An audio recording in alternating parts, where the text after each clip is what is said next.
la yashkuru Allah, tasobola kusiima Allah.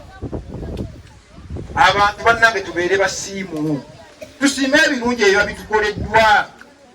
Wallahi mbeera z'abantu zimanyikiddwa ku bo tebasiima. Mwenna mugambe nti ffe tetusiima. Ekituufu abantu bakola ki? Tetusiima. Shi'ita am abaita, yagala bakola ki? Gaana abantu bakola ki?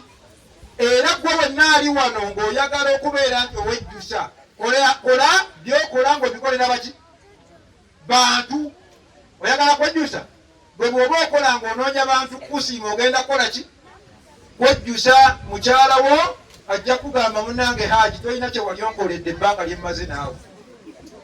Wallahi ng'akutte ne mu mbinabina. Yakugamba tolina ky'ovaako.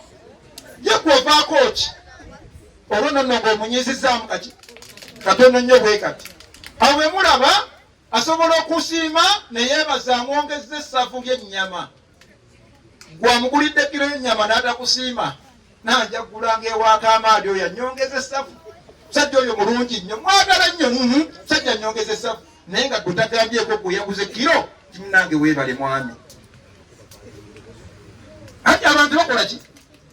Tebasiima. Era bw'oba onookola tonoonya bantu kukola ki? Bano abaami mulowooza basiima mwe bakyala. Tebasiima. Wallahi n'okola kino n'okola kino, amazima ddala n'oyonsa omwana n'omala okumuyonsa n'okula olubuto olulala n'okola kino n'okola n'akusanga ng'oli bono oli mu ngoye oli ebintu bikulinze n'amaana akugamba n'engoye nazo zikololere n'obeera ng'okoye naye n'afunikira n'akugamba nti wakoze kakiro okuva ku makya. Nze badde ndi mu tawuni ndi mu kuzunga nanya kino waliwako otudde wano naye nga wallahi obedde oli mu kuzunga naawe naye